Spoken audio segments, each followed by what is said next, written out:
الحمدللہ حمدن کثیرن طیبا مبارکن فی۔ Welcome to channel روحانی پرواز۔ روحانی پرواز میں ایک نئے وظیفے کے ساتھ آج ہم آپ کو ایک دفعہ پھر سے خوش آمدید کہتے ہیں۔ آج کا قرآنی عمل، آج کی قرآنی دعا حفاظت ایمان کے لیے اکثیر نایاب اور مجرب ہے۔ حفاظت ایمان کی فکر ہونی چاہیے۔ جس کا ایمان موت تک محفوظ رہا اور خاتمہ بالخیر ہوا، وہ دنیا میں بھی کامیاب رہا اور آخرت میں بھی کامیابی اسی کا مقدر ہے۔ ہمیشہ کی زندگی، ابد الآباد کی زندگی میں اللہ تعالیٰ اسے جنت الفردوس میں بہترین مقام عطا فرمائیں گے۔ اللہ تعالیٰ سب کی ایمان کی حفاظت فرمائے اور موت تک ایمان محفوظ رکھے، اور اللہ تعالیٰ ہم سب کے خاتمہ ایمان کا فیصلہ فرمائے۔ خاتمہ بالخیر ہوگا تو انشاءاللہ نجات مل جائے گی۔ اس سے پہلے کہ میں وظیفہ عمل یہ قرآنی دعا آپ کی خدمت میں پیش کروں اور اس کا طریقہ عرض کروں، آپ میرے چینل روحانی پرواز کو ویڈیو کے نیچے ریڈ بٹن پہ کلک کر کے سبسکرائب کر لیجئے، تاکہ ہماری ہر ویڈیو کی اپڈیٹ سب سے پہلے آپ کو ملا کرے۔ آپ ہماری تمام اسلامی روحانی ویڈیوز سے فائدہ اٹھایا کریں۔ ناظرین، آج کی بہترین دعا، آج کا بہترین قرآنی عمل حفاظت ایمان کے لیے اکثیر ہے، نایاب اور مجرب ہے۔ بہت سے صالحین سے ملاقات ہوئی، بہت سے اللہ والوں سے ملاقات ہوئی، سب کا یہی رونا ہے کہ کاش کوئی اللہ اللہ سیکھنے آئے۔ ہر کوئی اپنا دکھ لاتا ہے، ہر کوئی اپنا دکھڑا سناتا ہے۔ حفاظت ایمان کے لیے اور ایمان کو محفوظ رکھنے کے لیے کاش کوئی ہم سے بات کرے، ہم سے کوئی اپنی اصلاح کروائے۔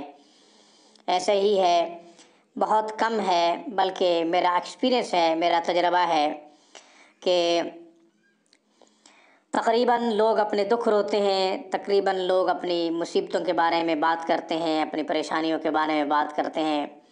جو سب سے بڑی فکر ہے، جو سب سے بڑا غم ہے، جو سب سے بڑی پریشانی ہے، اس کے بارے میں کوئی بات نہیں کرتا۔ اللہ روٹھا ہوا ہے تو کسی کو کوئی فکر نہیں ہے، اللہ اور اس کے رسول کی نافرمانی ہو رہی ہے تو کسی کو کوئی فکر نہیں ہے، ایمان کی حالت ناقص ہو چکی ہے تو بھی کسی کو پرواہ نہیں ہے، جبکہ ایمان بڑی قیمتی شے ہے۔ انسان کے پاس ایمان نہیں ہے تو پھر اس کے پاس کیا ہے؟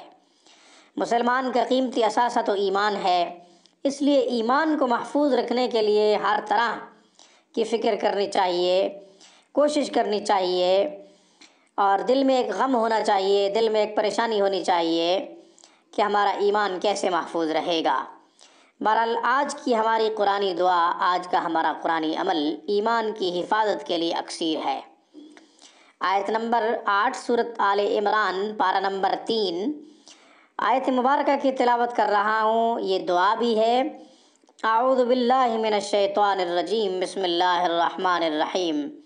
ربنا لا تزغ قلوبنا بعد اذ ہدیتنا وہب لنا من لدنک رحمہ انک انت الوہاب۔ ربنا لا تزغ قلوبنا بعد اذ ہدیتنا وہب لنا من لدنک رحمہ انک انت الوہاب۔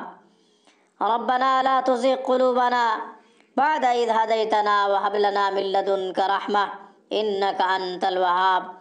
ویڈیو میں 3 مرتبہ یہ آیت مبارکہ، یہ دعا اس لیے پڑھ دی کہ اللہ تعالیٰ میرے ایمان کو بھی محفوظ رکھے۔ جب تک اللہ نے روح کا رشتہ جسم سے قائم رکھا ہے اور قائم رہے گا، اللہ تعالیٰ ایمان کی حفاظت رکھے اور خاتمہ بالخیر ہو۔ نبی کریم صلی اللہ علیہ وسلم نے فرمایا، من کان آخر کلامہ لا الہ الا اللہ دخل الجنہ، کہ جس کا آخری کلمہ لا الہ الا اللہ ہوگا وہ جنت میں داخل ہو جائے گا۔ اللہ تعالیٰ ہمیں کلمے والی موت نصیب فرمائے، آمین ثم آمین۔ اس دعا کو 7 مرتبہ ہر نماز کے بعد پڑھا کریں، اس نیت سے پڑھا کریں کہ اللہ تعالیٰ ہمارے ایمان کو محفوظ رکھے، ہمارے ایمان کی حفاظت رکھے، اور اللہ تعالیٰ ہم سے وہ اعمال کروائے جن سے ہمارا ایمان محفوظ رہے۔ اللہ تعالیٰ ہم سے وہ اعمال نہ کروائے جس سے ہمارے ایمان کو خطرہ ہو۔ اللہ تعالیٰ ہم سب کو خاتمہ بالخیر اور ایمان کی سلامتی عطا فرمائے، آمین ثم آمین۔ روحانی پرواز میں انشاءاللہ کسی نئے وظیفے کے ساتھ ہم آپ کی خدمت میں دوبارہ حاضر ہوں گے۔ اس وقت تک کے لیے روحانی پرواز کی طرف سے مجھے اجازت مرحمت کیجیے۔ السلام علیکم ورحمۃ اللہ وبرکاتہ۔ Thank you for watching my video and اللہ حافظ۔ اللہ نگہبان۔